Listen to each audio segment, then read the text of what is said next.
और एक बड़ी खबर आ रही है बिहार में पंचायत चुनाव से जुड़ी हुई। तो चुनाव को लेकर राज्य निर्वाचन आयोग की बैठक हुई है और सभी जिलों के डीएम के साथ ये बैठक हुई।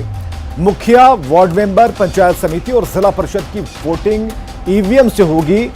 इस बैठक में पंच और सरपंच की वोटिंग बैलेट पेपर से होने की बात कही गई और देश भर से ईवीएम मंगाए गए हैं। कुल 1,88,000 ईवीएम की जरूरत पड़ेगी इस चुनाव में और अब तक 30 जिले में ईवीएम पहुंच चुकी है। 20 जुलाई तक बचे सभी जिलों को ईवीएम मिल जाएंगे। तो नगर निकाय में जुड़ने वाले पंचायत के वोटर और बूथ हटेंगे और ऐसे में जो बड़ी जानकारी है पंचायत चुनाव से जुड़ी हुई कि 20 जुलाई तक सभी जिलों को ईवीएम मशीनें मिल जाएंगी। कुल 1,88,000 ईवीएम की इस चुनाव में जरूरत पड़ेगी।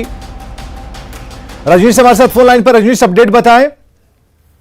देखिए, राज्य निर्वाचन आयोग में अभी आयुक्त जो है दीपक प्रसाद ने बैठक की और सभी जिलों को एक तरह से निर्देश भी दिया गया है। दूसरी तरफ जिलों से जो वोटर लिस्ट है उसको लेकर फिर से पुनरावृत्ति करने की बात कही गई है। सबसे बड़ी खबर यह है कि जो नगर निकाय अभी नए बने हैं उसमें जो नए पंचायत यानी उसमें जो जुड़े हैं पंचायत उसके जो वोटर हैं या फिर जो बूथ है उसको हटाने का राज्य निर्वाचन आयोग ने फैसला लिया है। यानी वोटर्स की संख्या कम होने की उम्मीद है।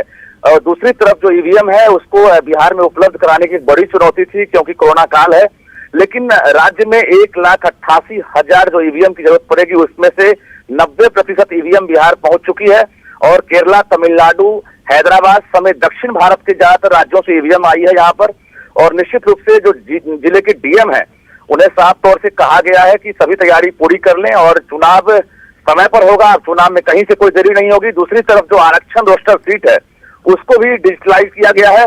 तो कई जो बदलाव किए जा रहे हैं, खासकर डिजिटल मोड में चुनाव की बात अगर करेंगे तो तकरीबन जो रोस्टर सीट है उसको अब डिजिटलाइज किया जाएगा। दूसरी तरफ जो मुखिया है या वार्ड मेंबर, पंचायत समिति, जिला परिषद, ये 4 सीटों के लिए जो वोटिंग होगी वो ईवीएम से होगी। वहीं पंच और सरपंच के लिए वोटिंग बैलेट पेपर से होगी। तो बैलेट पेपर खत्म नहीं हुआ है, उसके लिए बैलेट बॉक्स जो है उसको लेकर ऑडिट किया गया है। कितने बैलेट बॉक्स की जरूरत पड़ेगी अंदाजा लगाया गया 60,000 बैलेट बॉक्स की जरूरत पड़ेगी, जिसको लेकर 1.5 लाख तत्काल अभी उपलब्ध करा दिया गया है क्योंकि बिहार में बैलेट बॉक्स की कमी नहीं है और ईवीएम की भी आपूर्ति करा दी गई है। 20 जुलाई तक अल्टीमेटम एक तरह से कहा जाए टारगेट भी रखा गया और जिलों को निर्देश भी दिया गया है कि सभी जिलों में 20 जुलाई तक ईवीएम उपलब्ध करा दिया जाएगा। जी, बहुत बहुत शुक्रिया रजनीश तमाम जानकारियों के लिए।